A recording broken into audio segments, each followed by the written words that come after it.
Well, good morning. Well, it's morning here anyway. And today we're going to talk about Ebola. And what's prompted this is the actions of an American doctor.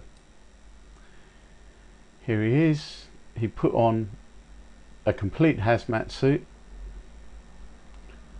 And written across the back of the hazmat suit were the words, "CDC is lying. If they're not lying, they are grossly incompetent," said Dr. Mobley, who is a microbiologist and emergency trauma physician from Springfield. Now, this guy should know. He's a microbiologist. He studies diseases.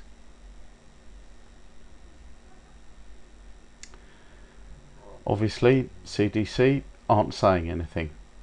Now, only last week, well, he says here, for them to say last week that the likelihood of importing an Ebola case was extremely small was a real bad call, he said. As we know, there has just recently been a confirmed Ebola case in the mainland United States, in Texas. Now, the problem is, as I've said before, there are lots of people still flying backwards and forwards between Africa and the developed countries, between Europe, Africa, between the UK and Africa, between the United States and Africa. And those people are quite likely to import the disease. Now, they might not have symptoms when they fly, because it takes time to develop the symptoms of Ebola. And there's no real test that you can do, but we're not even doing the basics. I mean, in Africa at the moment, if you want to get onto an internal flight, there is a guy standing there next to the door of the plane. He's got an infrared scanning thermometer in his hand, and he scans you to see if you've got a fever. We don't even do that. So we could import someone who's already infectious, who's got the start of a fever. Now, why is he saying that the CDC are lying? Well, the CDC are saying lots of things about Ebola. They're trying to downplay the risks. Let's have a look at what the World Health Organization say. Now, particularly, how do people become infected with the virus? Well, majority of cases from human to human transmission. Infection occurs from direct contact through broken skin or mucous membranes. And remember, broken skin could be as simple as a mosquito bite. Or, how about you've got a quick problem on one of your nails, you've been biting your nails, how about that? Or how about you're one of the many people who find blood in their mouth after they've brushed their teeth, how about that? Infection can also occur if broken skin or mucous membranes of a healthy person come into contact with environments that have become contaminated with an Ebola patient's infectious fluids.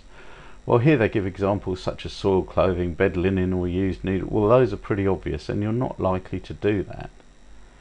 However, you have to remember that if this person who has Ebola has been vomiting all over the place, as they do, and they've got it on their hands, and they've touched a doorknob, and then you touch the doorknob, then you have a problem.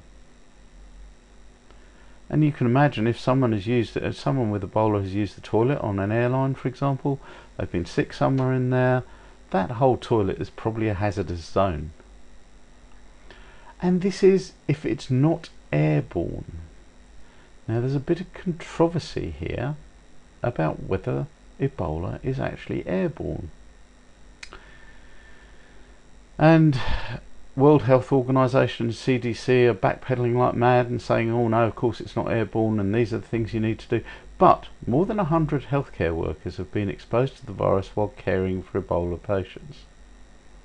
And it says here, this happens because they have not been wearing their personal protection equipment or were not properly applying infection prevention and control measures. Well, I'm sorry, this is not necessarily the case, because some of these people who've been exposed are Western trained doctors. Some of them are actually Western citizens. And to say that they don't know what they're doing, this means that all the doctors in all of our hospitals do not know what they're doing and do not know how to handle this disease. So let's look at the BBC News. And this was way back. I mean, this was in 2012. Okay. Now, this has been forgotten about. Canadian scientists have shown that the deadliest form of the Ebola virus could be transmitted by air between species. And if it's between species, it's going to be human to human as well. In experiments, they demonstrated that the virus was transmitted from pigs to monkeys without any direct contact between them.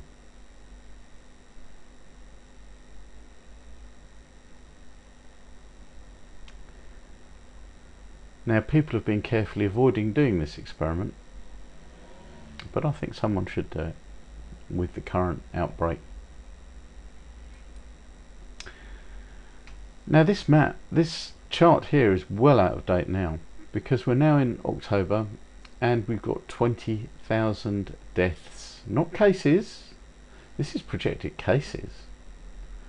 We've got 20,000 deaths in Africa and something like 200,000 cases. So it's going way, way faster than this. But you can see the curve is going vertical at the moment. And it truly is. People are talking about millions of cases by Christmas. Millions. And they won't just be in Africa either. You look at all the illegal immigrants that are coming from Africa into countries, especially England, because they get off the boat in Italy, they evade the Italian border control, which quite frankly is laughable. It's well known for being the weakest one in Europe. They travel to France and they come over on lorries from Calais. They stow away on the lorries. And you just think about it for a minute. If someone has got this disease and they're just in the middle of developing the symptoms, then everything that they've sneezed on is infectious.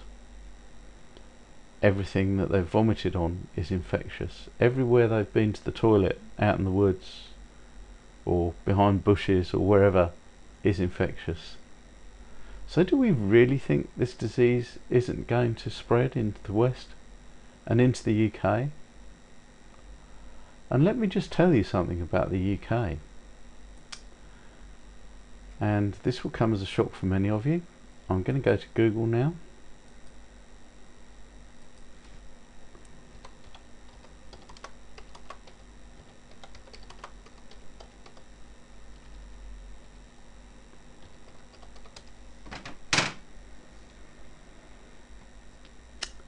Here we go.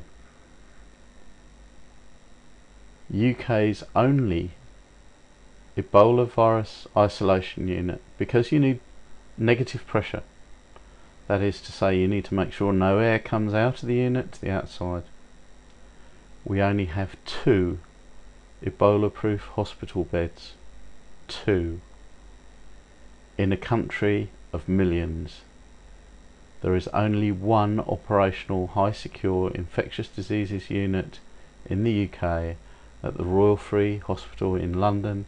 It has 2 beds. A second is being redeveloped according to NHS England. So if Ebola does come to England, don't worry, they won't take you to hospital. You'll just have to die at home. So I'm not going to say what Greg Hunter says. He always says at the end of each broadcast, be not afraid.